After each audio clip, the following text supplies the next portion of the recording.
নমস্কার বন্ধুরা, আজকে একটা পালং পনিরের রেসিপি নিয়ে চলে এসেছি। শীতকালে প্রচুর পালং শাক পাওয়া যায়।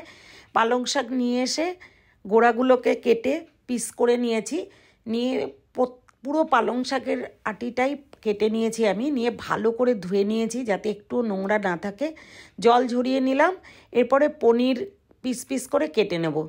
সমস্ত পনিরগুলো পিস পিস করে কেটে নিয়েছি। নেওয়ার পরে ধনেপাতা, কাঁচা লঙ্কা, টমেটো, আদা কুচি, রসুন কুচি, পেঁয়াজ কুচি নিয়েছি। একটা কড়াইতে জল গরম করে লবণ দিয়ে ভালো করে পালং শাকগুলোকে একটু গরম জলে সেদ্ধ করে জাস্ট ভাপিয়ে নিয়েছি। এর মধ্যে কিছুটা পেঁয়াজও দিয়ে দিয়েছি। দিয়ে জলটা পুরোটা ঝরিয়ে নিয়ে ঠান্ডা করতে দেব। কড়াইটা আবার ধুয়ে বসিয়ে দিচ্ছি।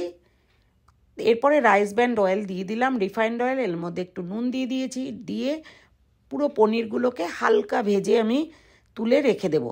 সমস্ত পনিরগুলোকে ভেজে নিয়েছি। নিয়ে ওই পালং পাতাগুলো ঠান্ডা হয়ে গেলে পেস্ট বানিয়ে নিচ্ছি। আর লাস্ট যে পেস্টটা করব তখন আদা কুচি, ধনেপাতা, লঙ্কা দিয়ে আবার পেস্ট বানিয়ে পুরো পালং শাকের বাটাটার মধ্যে মিশিয়ে নিলাম। এরপরে কড়াইতে তেল গরম করে জিরে আর লঙ্কা, শুকনো লঙ্কা, রসুন কুচি, পেঁয়াজ কুচি দিয়ে ভালো করে নাড়িয়ে চাড়িয়ে টমেটো কুচিটা দিয়ে আবার লবণ দিয়ে দিলাম, হলুদ দিয়ে দিচ্ছি।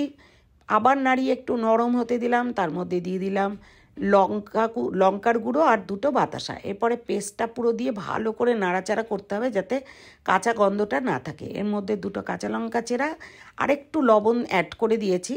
যে যেরকম স্বাদ মতো লবণ দেবে। এর মধ্যে জল দিয়ে ভালো করে নেড়ে চেড়ে পনিরগুলো দিয়ে ভালো করে ফুটিয়ে নিতে হবে। নিয়ে মিশিয়ে নিয়ে এর মধ্যে এক চামচ কসুরি মেথি দিয়ে দিয়েছি, বড় চামচের 1 চামচ, আর দিয়ে দিলাম বাটার। ভালো করে নেড়ে আমি পুরো রান্নাটা করে নিয়েছি। দারুণ টেস্ট হয়েছে। Thanks for watching.